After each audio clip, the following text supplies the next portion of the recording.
What is going on, everybody? Welcome back to the channel. And as you guys can see by the title, we are back with another mock draft for yet another division. But this episode, we will specifically be focusing on the NFC East. And that consists of the Dallas Cowboys, Philadelphia Eagles, New York Giants, and Washington Commanders. Without further ado, I think we're going to go ahead and start off with the Philadelphia Eagles. And as you guys can tell, I was finally able to get it down, finally get the trade bar out of my way. And I'm very, very excited that we have a brand new, way better layout for the mock draft, really. I really didn't like the whole trade bar getting in the way of things. We can see all the players' names and stuff like that. Definitely can't wait to get into this. So we are waiting for the Philadelphia Eagles. And just like the other two mock drafts, I'm not going to be taking any trades just because that's just not my style. Not my style, really. First round, first pick. This is really what I want Philly to do. I want them to take a look and see what cornerbacks are available. I think right now, Trent McDuffie is going to be your best prospect to look at least with this first pick. Now, obviously, as we can see, Trent McDuffie was selected by the Washington, I said Washington right here, by the Minnesota Vikings. So I'm gonna go ahead and potentially shift things over to edge. George Karlaftis still here. He was one of the higher prospects, kind of lowered down just because of guys like Johnson boosting up their stock. Nonetheless, I actually watched a little bit. I know in the first mock 1.0, I kind of said I hadn't watched a whole lot of Karlaftis film, but since then, I've gone back. I've watched some film. Definitely a top 5 edge in this draft. I think this might be potentially where Philly can take it for their first pick. We're going to check best available. There's a very good chance they could take a wide receiver as well, with Devonta Smith being really their only legitimate target, I feel. I mean, I like what Quez Watkins does. I think he brings a lot of upside, but you can get a weapon right here. You can get a serious weapon, and Philly likes to do a lot of different things with their weapons. But nonetheless, back-to-back picks, plus they got pick 19 coming up right there. I think you need to go ahead and take care of the trenches. Take care of the trenches. George Karlaftis, first pick. Now, with the second pick, like I said, we can take care of the trenches early. Take a look at some of the interior defensive linemen. Devontae Wyatt, Perion Winfrey. I believe in the mock draft 2.0, I believe the Eagles went ahead and had Jordan Davis selected. Obviously, he's not available at this pick. So I think really an interior defensive lineman could be an excellent pick here. It's really Devontae Wyatt, Perion Winfrey.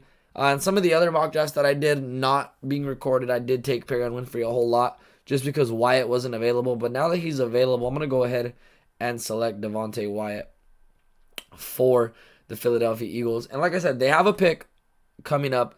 I don't think really, I mean, I'm not a big Kyle Elam guy. I don't think that I would grab him this early. If I am going to maybe stretch a pick, it's going to be for Tariq Woolen. Maybe Roger McCreary. I mean, McCreary put up an excellent tape, I feel. I mean, if nobody's gone to watch McCreary's tape, please go take a look. I think he was probably the only corner I seen aside from Sauce Gardner that really locked down the Alabama wide receivers. So he has he has a high ceiling, in my opinion. I think he can actually go right here just because of the need at cornerback. Like I said, I like Tariq Woolen. I like the prospect that he is, but I was a little bit more higher on McCreary. So I'm going to go ahead and go Roger McCreary here. I think Eagles do need a little bit of help on the secondary. I think just to take a little bit off of Darius Slay's shoulders, you get him some help on the other side. Zooming through some of these picks. Coming up, let's see, pick 51. A lot of trade calls. Like I said, I don't really like doing trades because they are random and they can just happen at any point. At pick 51, as we can see, like I said, the cornerbacks went quick, so I really like that we were able to take McCreary early. So right here with the second round pick, I think you can go ahead and maybe look at some of the safeties that are available, especially for guys like Sign. Petrie being here is a surprise. I really thought Petrie would be gone off the board already. I think, you, like I said, you need to get help on your secondary. Let's take a look at some of the wide receivers, just because that can also be where they could be headed. I mean, there's some dudes still on the board. George Pickens is available. David Bell, who I've been high on David Bell for about 2 years now. I know he didn't test well. I know he was kind of one of those guys that lost a little bit of stock because of what he did at his combine. Didn't watch his pro day. I haven't seen it yet, so I'm not too sure if that's gonna boost his stock. However, on my list, he was still a top 10 wide receiver. David Bell could definitely be a pick here. Even Pickens, I mean, that would be great, just because Devonta Smith is kind of that smaller guy, 6 foot. You could put Pickens on the out. Devonta, if you want, you can put Devonta Smith on the slot, just because he has the versatility to play both. I don't think offensive line is as covered or is as needed as people are really thinking. I think you can wait a little bit, just because the O-line for the Eagles is very, very solidified. Let's take a look. Like I said, I think you look at safeties. I think you're looking at a wide receiver here. There's just, I mean, like I said, Lewis Sign, Petrie being here. I wish they would show me the future picks. Let's see. Like I said, it's really between a safety and a wide receiver right here. I guess the bigger need at wide receiver kind of opens that up. So we're going to go wide receiver. I'm going to go Pickens. I think Pickens being here is a steal. I would go David Bell if needed, but I'm going to go Pickens. Big body, wide receiver on the out. Move Smith to the slot. I think you have a tremendous 1-2 punch when it comes to wide receivers. And there's still dudes on the board. There's still some guys that are slowly falling. I've seen Verone McKinley, Smoke Monday, Brian Cook slowly fall off the boards for safeties, which I'm really surprised by. I don't think either three of those safeties should be there past the third round whatsoever. I think those are going to be diamonds in the rough at that point if you're getting either three of those safeties past the third. So here we are in the third. We're going to take a look and see what they have available. And like I said, still, like, Brian Cook's still available. Bell still available. And look, as I said, Verone McKinley and Smoke Monday. This just seems super disrespectful to both of them, really. I had them both in my top 10 safeties. It's going to seem like a reach if I take a safety right now. I mean, you could even take a running back. Let's take a look and see what running backs are there. James Cook. James Cook really impressed me with his combine. Third round. I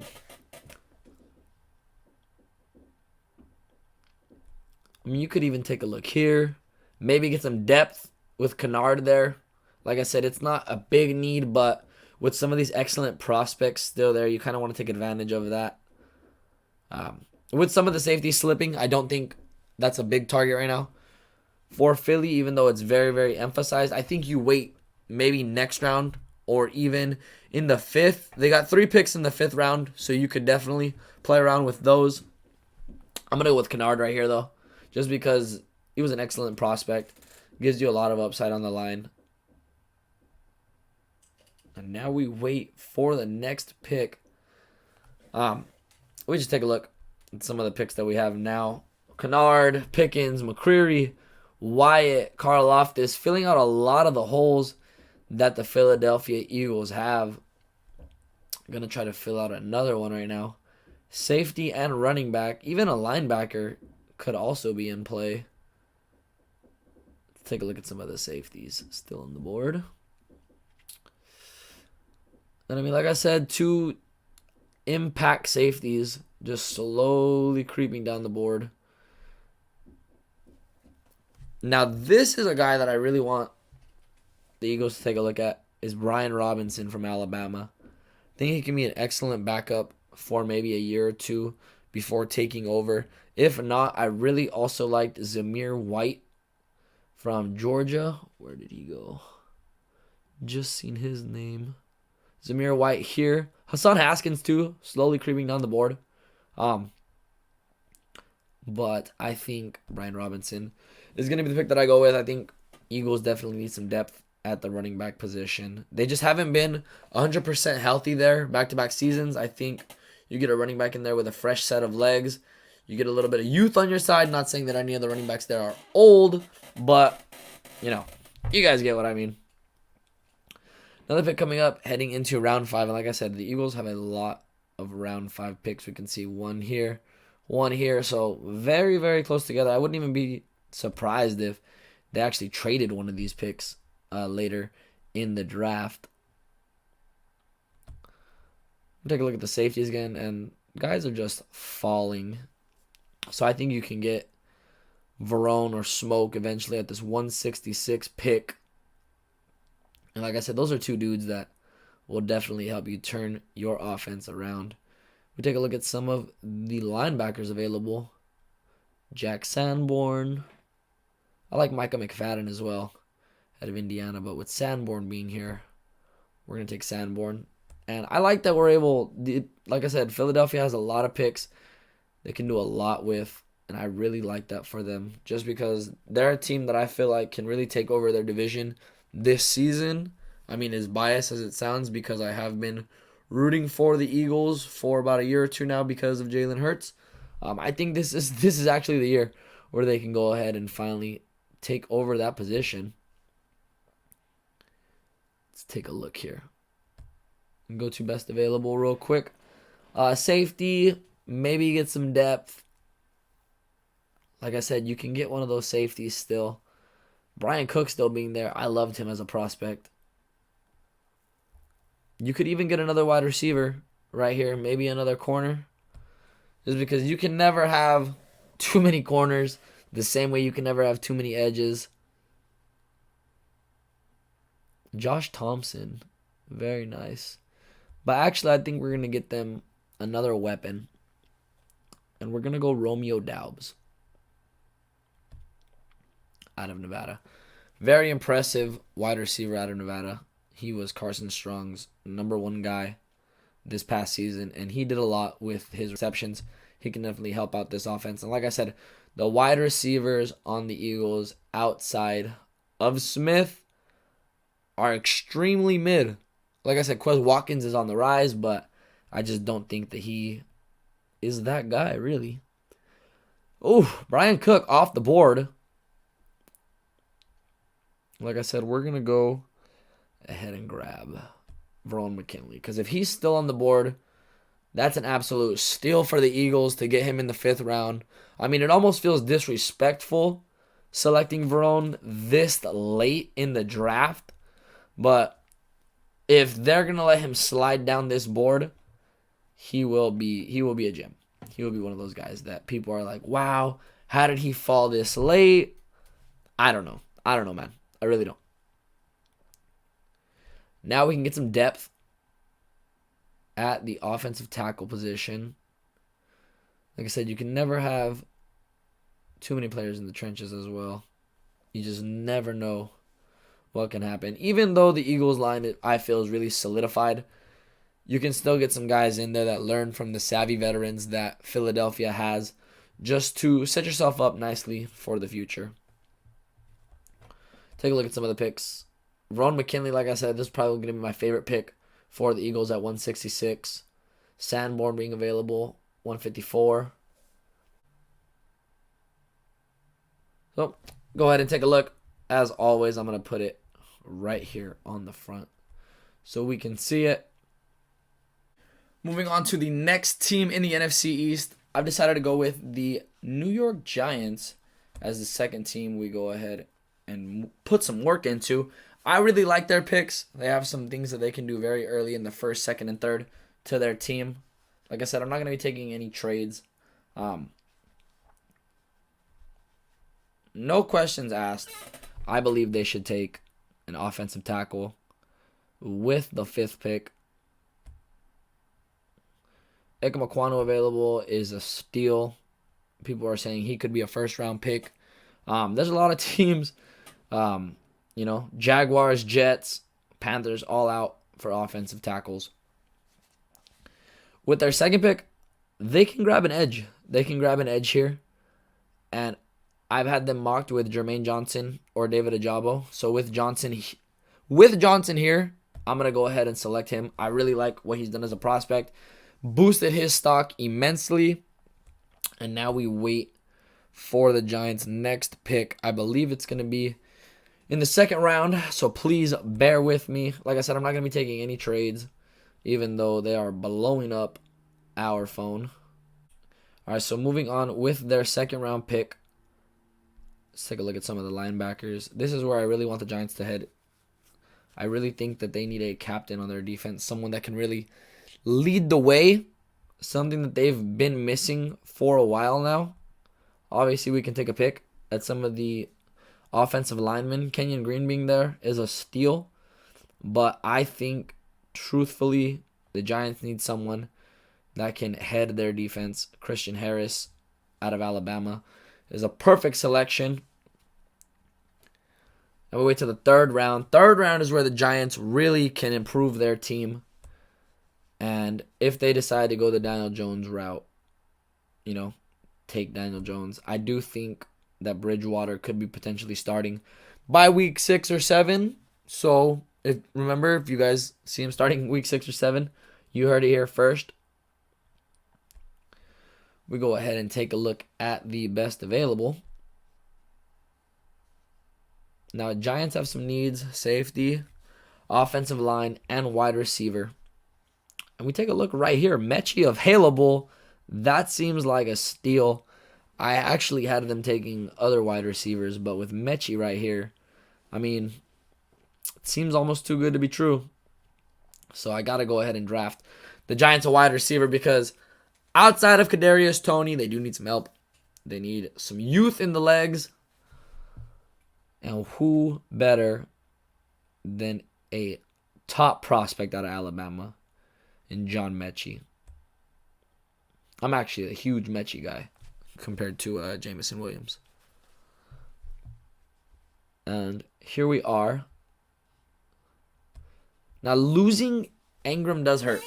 I think it hurts the offense. And here's where I think they need to head. They need to head into the route of Weidermeyer or Dulisic out of UCLA. I think a tight end needs to be on their wish list. I'm going to take Weidermeyer out of A&M. Probably the second best tight end in this class. And I'm not liking all the hate, by the way, that the tight ends are getting. I think this is a very, very tremendous tight end class. I think they have a lot of talent. Nope. Don't want any of these trades. Another pick coming up for the Giants. And we can go ahead and start looking at some depth. This is where I feel like they can go ahead and start grabbing depth for their picks. I'm going to take Lindstrom. I've watched a little bit more on him than I have Spencer out of UTSA. I've actually watched Alec Lindstrom simply because he has my name. Cool guy. And here we have it. Now, there has been talks of Saquon Barkley potentially leaving New York. So I feel you need to grab an insurance running back. And I think the best one on the board right now is Hassan Haskins out of Michigan. I think he can be an excellent backup, an excellent suitor if the Giants go ahead and part ways with Barkley this season or next season. You'll at least have a running back on a rookie contract to fall back on. And I really like what Haskins did, especially that game against Ohio State. And like I said, we're just going to be going for depth, basically, with the rest of these picks. The secondary needed, especially. There's been rumors that Bradbury could potentially be leaving.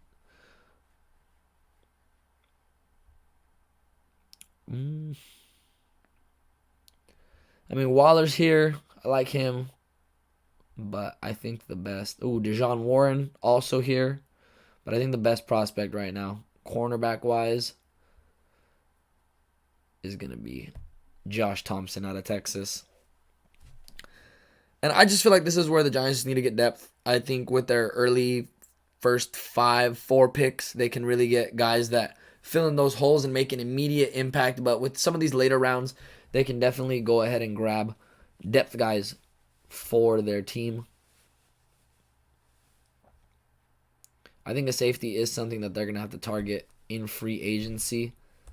Like I said, the line does have to be a huge factor in the draft. Like offensive tackles as well. Oof, they went quick. Let's take a look at some of the safety prospects still available. Smoke Monday still being there. Another steal, and I think you can actually go Smoke Monday here. Pretty sure it is their last pick. And if it is, Smoke Monday is a hell of a last pick for the Giants. I know I said you need some depth on the line, but I like what Smoke Monday's done as a prospect out of Auburn. Very physical safety. Can get the ball in his hands, whether it's with a fumble, with an interception, and he can definitely make an immediate impact on the New York Giants. First of all, taking care of the trenches right here. That's the first and foremost thing that the Giants needed to do. You get a leader in Christian Harris. You get a huge weapon in John Mechie, and another weapon and an excellent blocker in Weidermeyer. And here we have it yet again. Here's all the picks for the New York Giants. Like I said, first 5 picks, they're able to get some guys that make an immediate impact. Last 4 really just seem to be depth picks for me. Aside from Smoke Monday, who, if they can go ahead and draft somebody like that, they can definitely make an immediate impact right away. Moving on to the third NFC East team, we're going to be focusing on the Washington Commanders. And they're another team I feel can make an immediate impact with some of their picks. Like I said, this number 11 pick right here is going to be an immediate impact starter. And I can't wait to see who's available to be selected, really. I mean, I've had 3 different picks for that number 11 pick. We're going to see what the Commanders have. Not going to be taking any trades still. Wide receiver still being your biggest need. Get some help for McLaurin. And I think the big-bodied target, Drake London, out of USC, is the perfect selection. I'm not worried about any injuries whatsoever. He's had enough time to rehab and get healthy. If you watch the tape, you know he is a tremendous performer. Can stretch the field for you, can be a vertical threat, and he gets physical when it comes time to block. So he's definitely going to be a very highly coveted pick, in my opinion. He was my wide receiver 1. Another pick coming up at 47. And I think you're either going to go offensive line or you're going to go cornerback with this pick. And mind you, the Commanders picked a lot of cornerbacks last draft. And none of them really, I mean, one of them panned out.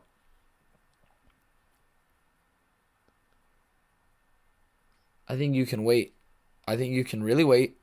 I think right here, you get some help on your offensive line. You go Sean Ryan out of UCLA. You can wait if you are the Commanders. You can get, 4th round, I think you can get a cornerback. We're going to see some of them fly off the board right now. But I still think this is going to be the target for the Washington Commanders. I think Kobe Bryant can be a huge benefit to the defense over there. Hopefully, he's still there. If not, I think Job is also going to be a target for the Commanders. I think you desperately need a cornerback that's going to make an immediate impact. Like I said, a lot of the guys that they selected last draft just didn't move the needle whatsoever. I kind of laughed at some of the picks that they had just because they were reaching heavily for guys.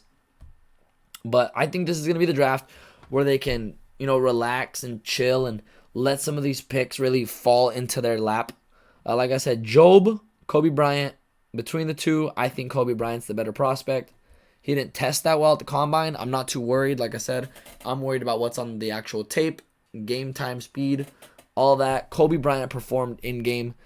Him and Sauce had one of the best cornerback tandems that I've seen with my own eyes. As I've been a college football analyst, I actually felt blessed to watch both of them play.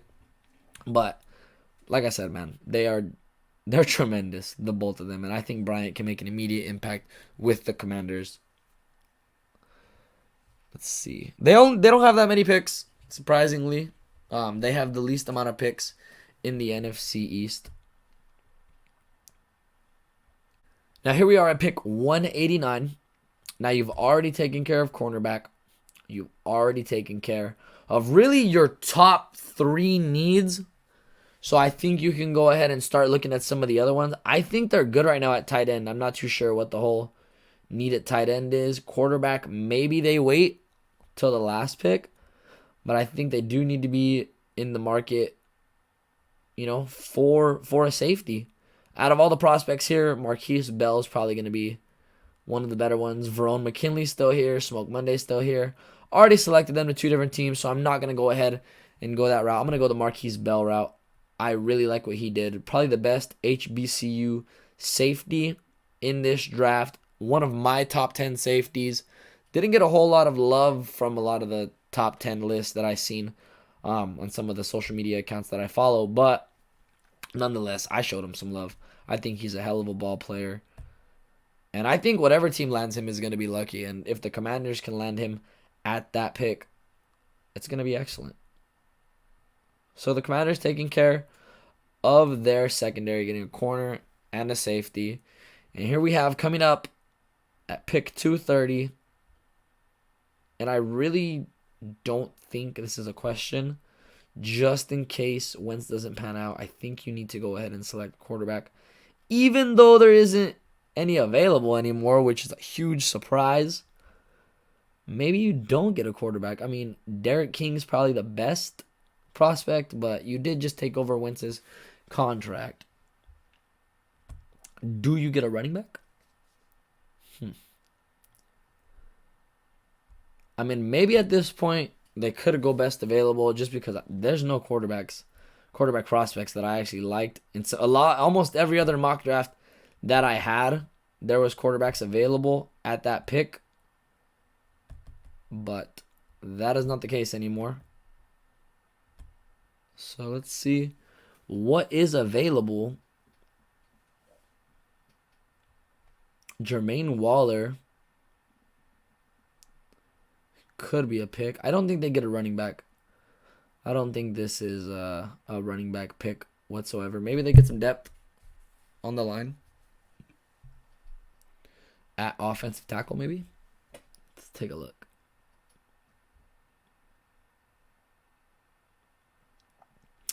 Yeah, I guess that's going to be the route that the Commanders have to go.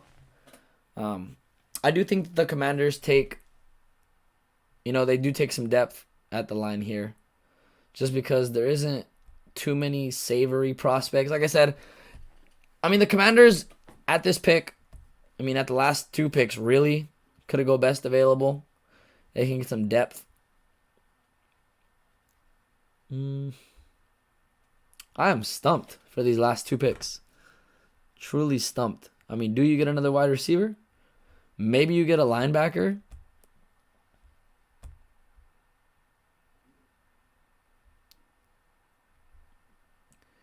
There's not really too many prospects here that I'm really liking. Is there a tight end prospect available that you take? Nah. Not a chance, really. Not a chance that you take a tight end prospect. I really do think that they just go ahead and go depth here. Just get some help in the trenches. You already took over Wentz's contract anyway. We've already seen Wentz can be a little bit injury prone. Not that there's anything wrong with that. I'm not throwing shots at him or anything, but we can see that he's been known to take a few bumps here and there. And like I said, this is a depth pick. So maybe you go after Ely from Ole Miss. Maybe you get some help at running back. Those last 2 picks are just depth picks. Really, the Commanders can really do anything they please with those last 2 picks. But, with that being said, I think Drake London is the moneymaker. This is your A+ pick of the draft. If you can get Kobe Bryant at 113 as well. That's going to be a steal. Marquise Bell can make an immediate impact, 2 immediate impact players on the secondary, and some depth as well. So here you have all the picks for your Washington Commanders. So lastly, in the NFC East, we have America's second favorite team, after the New England Patriots, of course, the Dallas Cowboys. So without further ado, let's get into the final team of the NFC East, and let's go ahead and see what we got.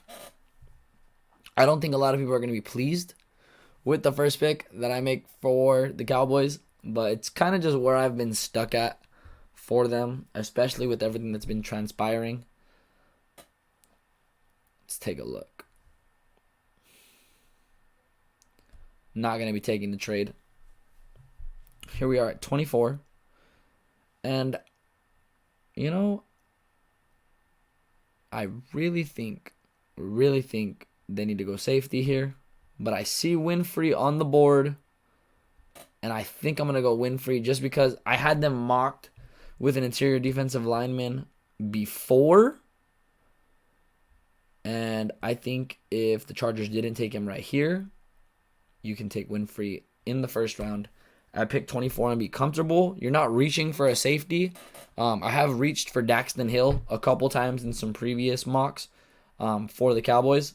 But losing Gregory off the edge, you definitely need to beef up the trenches on the defensive side of the ball. And I think Perrion Winfrey, because he's extremely versatile and can play every position on the defensive side of the line, I think he brings you a lot of upside in drafting him in the first round. But I got pick 56. This right here is where they can help their secondary. This is going to be safety, cornerback pick, I feel. Maybe they go edge now. Actually, I didn't expect that many edges to be gone off the board already.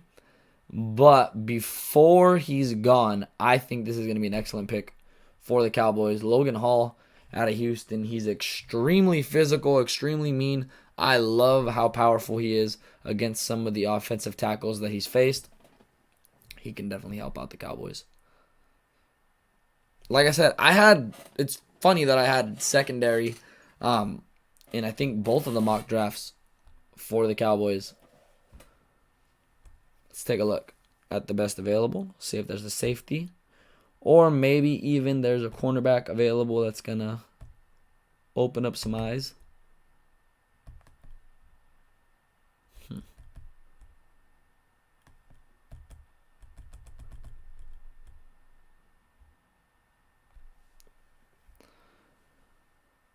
So I do think this pick is going to be a secondary pick. I think you either boost up your cornerbacks or you boost up your safety position.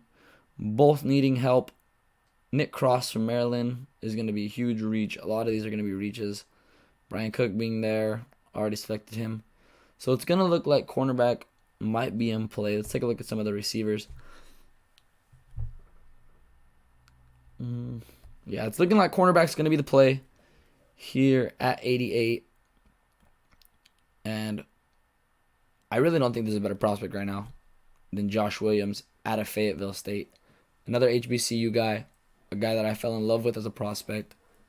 Has a lot of upside, has a high ceiling. If he can get selected and be on the right team, he can definitely make some noise. So already, I like where this draft is headed for the Cowboys, really. I mean, compared to some of my other previous mocks, I really like this. You're beefing up your D-line. You're beefing up your entire defense, basically. Logan Hall and Perrion Winfrey are extremely mean off the line. This could be special, really. Take a look at some of the safeties. Now, there's definitely some plays here. Brian Cook could definitely be a play for the Cowboys. It might even be the play for the Cowboys, really. Yeah, there's no way they don't get Brian Cook if he drops to the 4th round. Just because you need a safety, I really think the Cowboys need a safety. They need help in the secondary. I mean, aside from Diggs, does it really move the needle? I don't think so. at all. Another pick coming up. This is going to be one of their depth picks. If not, they could, surprise everybody and maybe obtain a weapon at wide receiver. Maybe get one at tight end. Justin Ross being there does open up some eyes. Charleston Rambo being there does open up some eyes. Take a look at some of the tight end prospects. Oof. If Cole Turner is available, I don't see why not. Maybe you get some depth on the line. It looks like there's a need for offensive line. I've never seen a need for the Cowboys to get an offensive line. I always thought they were pretty solidified. If Munford's available, he's probably going to be the play that you go here. If you don't go Munford, you definitely go tight end, I feel. Especially with a guy like Cole Turner still on the board. But I think Munford is the safer pick. I think you go ahead and get somebody that's going to protect not only Dak, but they're going to protect Zeke as well. Take a look. Their picks are pretty close together, which they also have to like. So if Turner is still available, and he is, the Cowboys could luck out. I really like this draft for the Cowboys. Perrion Winfrey, Logan Hall, two excellent guys. They beefed up their defense early. Got guys that are going to be impact players late. This right here could be their wide receiver. Like I said, Justin Ross being there. I think you go Justin Ross. A lot of people slept on Justin Ross just because of what happened with the whole ukulele situation at Clemson. I know he didn't live up to the hype over there. But still, man, Justin Ross was a hell of a player when he had a quarterback that was getting him the ball on a regular basis. So, as we can see, we've taken care of a lot of the needs for the Cowboys. We can go best available, maybe. Let's take a look at what we have available. Running back's definitely not going to be in question. Maybe you get an insurance safety. Maybe that's where you go. Like I said, secondary is a huge focus, I feel, at least for the Cowboys, at corner and safety. Being that it is a big need, I think you do get an insurance safety here. Yusuf Corker out of Kentucky. Let's take a look with what we got at the next pick. Getting to the end here. Don't think the Cowboys have too many picks left over after 193.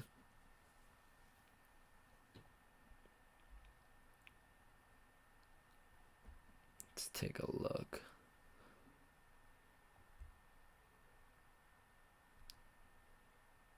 Maybe you go best available with the line. Now that it's, your next biggest need. You could get another edge, potentially. I think you go edge. I like the prospect out of San Jose State, Cade Hall. And I think that might be it for the Cowboys picks. They might have one more, maybe. I can't remember right now. But I think Cade Hall, hell of a pick. Let's take a look at some of the selections that we have for the Cowboys. Just beefing up your defensive line. It's all about the trenches. Cade Hall, Logan Hall. It's kind of funny they selected both. I selected both Halls for the Cowboys, but Perrion Winfrey is going to be a huge difference maker if he's available. Brian Cook immediately boosts your secondary. Has a lot of upside. And without further ado, here we have all the picks for the Dallas Cowboys. Like I said, I'm really pleased with the way this specific mock draft panned out, at least for the Cowboys. I'm very, very pleased, and that's a shock. If you follow me on Twitter, you know that I have a lot to say, very colorful about the Cowboys. But I really like the way their mock draft headed. If they can land anything remotely close to something like this, they're going to be in some serious success. And I might even retract my statement about Philly, bagging up the NFC East. But like I said, a lot can happen. This is going to be a division where all of their draft picks have a huge impact on their team going forward, especially in the first 4 to 5 rounds. But let me know what you guys think. Let me know in the comments below if you guys feel like I'm hitting correctly on some of these picks, if I'm just missing tremendously. You know me, I always appreciate the feedback. I try to get back to everyone as much as possible. Follow me on Twitter at Alec Elijah 12. I'll be sure to drop a pic as well right here. Link is also going to be in the bio. Be sure to like and subscribe as well. I will see you next time. Peace.